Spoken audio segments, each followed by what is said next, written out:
स्कॉलरशिपमध्ये तुम्हाला गणित या विषयामध्ये चौथीला असा प्रश्न येणार आहे, येऊ शकतो घड्याळावरती.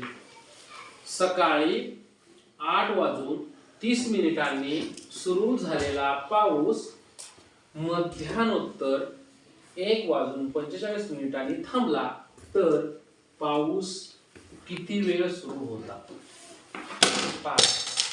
सकाळी 8:30 सुरू झाला पाऊस.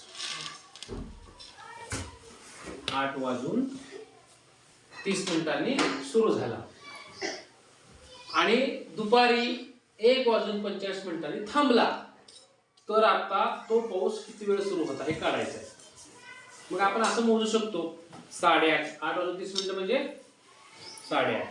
9:30, 10:30, 11:30, 12:30, 1:30 आणि वरचे 1:30 वरचे 15 म्हणजे 5 तास 15 मिनिटे. पण आपल्याला एका बरोबर तसं ते तोंडी झालं, पण तसं तोंडी आपल्याला गडबडीमध्ये चुकू शकतं.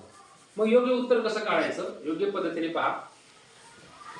हे जे मध्यानोत्तर म्हणलेलं आहे याचं काय करायचं, 1 आता आपल्याला 8:30 मधून जर तुम्ही म्हटलं हे वजा करू, हे वजा केलं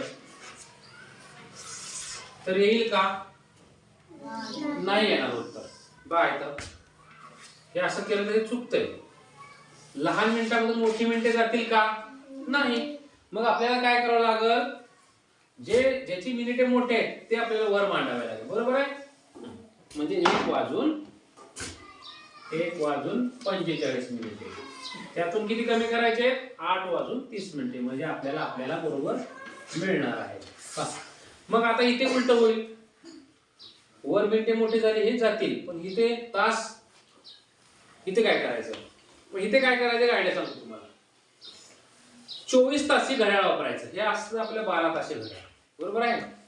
म्हणजे 12 नंतर आपण लगेच 1 म्हणतो, 2, 3, 4, 5, 6, 7, 8, 9, 10, 11, 12 येतं. बरोबर आहे.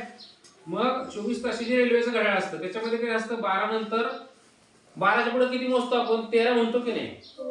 24 तासीमध्ये 12 नंतर 13 म्हणजे 12 नंतर हे 1 असतं, 2, 3 म्हणजे इथे 1 असतं, 2 मध्ये 3 असतं, 4, 5, 6 म्हणजे 12 नंतर ह्याला म्हणायचं 13, 2 ला 14, 3 ला 15, 4 ला 16, 5 ला 17, 6 ला 18 अशा प्रकारे.